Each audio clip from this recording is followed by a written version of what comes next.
This episode of On the Record is brought to you by Walterside Powertrain Group, a global industry leader for highly engineered, mission-critical powertrain systems and complete in-service support for the world's leading off-highway and industrial equipment manufacturers. I'm Executive Editor Kim Schmidt. Welcome to On the Record. Here's an update on what's currently impacting the ag equipment industry.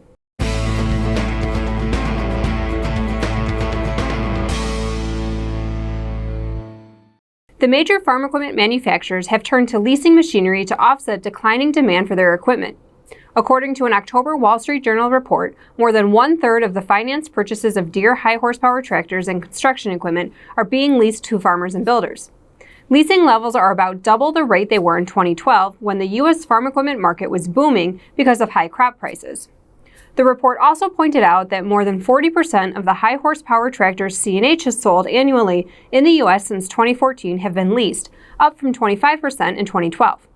High levels of lease returns contributed to bloated used equipment inventories for dealers following a drop-off in new equipment sales started in 2014. Deere says it has taken steps to avoid a replay of that scenario.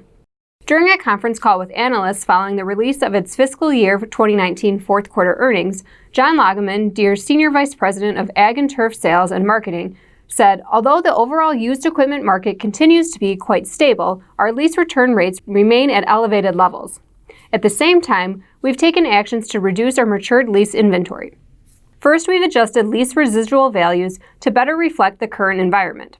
Next, we've announced changes to our leasing program that will include a risk-sharing mechanism with our dealers to ensure alignment. And lastly, we will realign our performance and incentive structures in order to increase dealer collaboration in our collective remarketing efforts. He noted this will enable us to better leverage the strength of our dealer organization by allowing them to control the inventory in their own area of responsibility. This in turn will also support the evolution of promoting production systems versus individual products because they can better manage their customers' trade cycles. This week's dealers on the move include S&H Farm Supply and Elif Motors. New Holland dealer S&H Farm Supply announced plans for a new location in Branson, Missouri. This will be the 5th location for S&H. Elif Motors announced it is building a new Kubota dealership in Harlingen, Texas. Now here's Jack Zemlicka with the latest from the Technology Corner.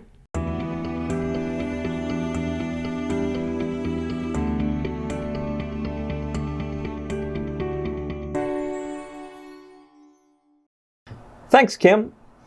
The logic of bigger is better with ag machinery comes with operational and economic considerations. Farmers have to weigh the efficiency of covering more acres with the cost of purchasing larger equipment. So at what point will ag machinery outgrow its investment value? It may be sooner than you think, says Cambridge, Illinois farmer Monty Bottens, who suggests that the advancements in equipment automation and robotics could change the equipment purchasing model. Bottens was part of a farmer panel that participated in Ag Equipment Intelligence's 2020 Executive Briefing Virtual Summit. He shared his thought process on a movement toward farming as a service and away from the traditional buying and trading of large ag equipment. So as a farmer, I look at how much loss in depreciation I get. It's really getting to a point where it isn't worth it. So can we have robotic harvesters, robotic planting equipment come in and we pay? Because when I look at pricing out a lease tractor right now, $33,000 a year for 450 hours, and I look at the number of acres that's going to run over, and it's like, that's $15 an acre. Okay, well, that $15 an acre, now I got to put an implement on that and kind of stuff. So can I go ahead and just pay a service to come in, $35 an acre, plant my crops and done, and robotic? I think that's the way we got to look at it, is farmer don't need to buy a tractor. Farmer needs a crop. Okay, so we got to think about the end goal. I want healthy soil. I want maximized yield with maximized profit. Okay, if I have to buy a tractor today to do it, I'll buy that tractor. Tomorrow, if I don't have to buy that tractor and I can just lease or hire or rent somebody to do that, that requires less capital and less of a balance sheet. You can learn more about the 2020 Executive Briefing and how to access archived recordings from the virtual event at agequipmentintelligence.com. Back to you, Kim. Thanks, Jack. So far, $10.3 billion of the $14.5 billion of USDA's 2019 Market Facilitation Program has been paid out to farmers. According to AgriPulse, the Ag Agency will decide in January whether to issue the third part of the program.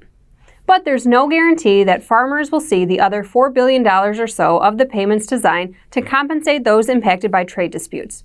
This is because the recent U.S.-China trade agreement, which reportedly includes between $40 to $50 billion in agricultural purchases, could result in USDA holding off on issuing the third tranche of the program. Ashish Gupta, analyst with Stephens, said in a note, "With a Phase 1 trade deal announced, we wonder if Deere's guidance, down 5% for fiscal year 2020, will end up being conservative, or if the lack of market facilitation payments will end up being a headwind in 2020. A potential third payment could occur in January, getting farmers to the $14.5 billion budgeted. However, farmers may not receive any other payments in 2020. Former USDA Chief Economist Joseph Glauber estimates U.S. farmers will have a $10.7 billion net income benefit in 2019.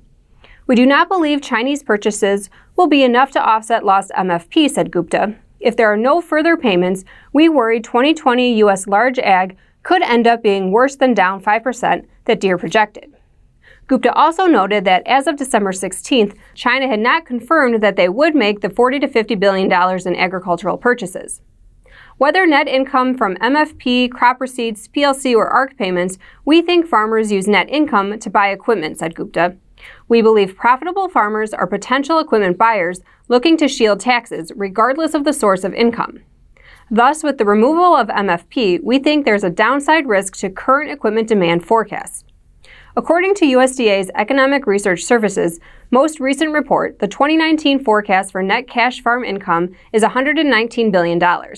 But the Farm Credit Administration says, based on the USDA's historical forecast accuracy, farm income could be as low as $115.1 billion or as high as $136.2 billion. Ag Equipment Intelligence got an exclusive interview with Nebraska Governor Pete Ricketts while touring the Klaus-Harswinkel factory in Germany. He was there as part of a trade delegation. The purpose of the trip was to recruit German companies that may be interested in doing business in the U.S. to do so in Nebraska. Ricketts says the relationship the state has with Klaus adds credibility to those discussions. According to Ricketts, ag and manufacturing are the top two industries for Nebraska, and he adds that they have the second to best regulatory environment in the states. Workforce is a big concern for manufacturers, and Ricketts says the state is putting a large focus on developing its workforce. We're working on workforce. We've expanding our registered apprenticeship training like you heard here today. That program with the state of Nebraska and the U.S. Department of Labor, we've increased that by 44% since 2016. In fact, now we've got over 4,700 people participating in that program. And then we just launched this year the ICAP program. That's the 3-year one that Klaus and Graypool are doing with those two German companies in conjunction with the German-American Chamber of Commerce. And now we'll be looking to expand that to other American companies in our state as well. So one of the concerns that companies have is, where do I get the workforce? We've got the best people in the world. We talk to them about how we're developing them. We've got other programs too, like our Developing Youth Talent Initiative, which is a grant program that starts off where we get companies to work with schools in 7th and 8th grade. So starting with those 12 and 13-year-olds, exposing them to the careers that are available in manufacturing, that then they can follow through with a career academy in high school, get the dual education with community college, and then take that on in either to like an ICAP program, apprenticeship type program, maybe it's a certification program for welding, maybe it's a 2-year degree at one of our community colleges. They can start earning that credit in high school, get that leg up in that post-secondary education so they can take these great jobs we've got available. These programs that Nebraska is working on are also benefiting dealers who are facing similar workforce challenges. Students who go through these classes and certifications are being shown there is a career path for them. Ricketts adds that other states, particularly in the Midwest, are starting similar initiatives to ensure people are prepared for these types of jobs. He says getting a correctly trained, skilled workforce for hire is a key competitive advantage. More ag equipment dealers believe cold, wet weather that resulted in later than normal planting season or prevented planting altogether had a bigger impact on their business this year than did ongoing trade wars. But both clearly impacted ag machinery sales in the past year in the eyes of the dealers. This is according to the responses of about 150 dealers who responded to a survey by investment banking firm Stifel. Overall, weather issues outweighed trade issues in their effect on farm machinery sales in the past year. Some 51% of dealers said delayed plantings definitely impacted new equipment demand in 2019. Another 30% said weather had some level of impact, while 19% felt it didn't have much of an impact. The trade war with China and other trade issues definitely impaired ag equipment sales in the past year, according to 39% of dealers. Another 38% believed trade disputes had some level of impact, while 23% believed it did not have much of an impact. On average, Deere dealers felt that the trade war and delayed plantings had less of an impact on new equipment demand compared to CNH Industrial and AGCO dealers. Slightly less than 30% of Deere retailers reported a definite impact on their business levels from the trade disputes that were prominent in the past year. This compares to 42% of Case IH and New Holland dealers and the same percentage of AGCO dealers. More than 40% of Deere dealers reported that delayed planting definitely had a significant effect on new equipment demand in 2019.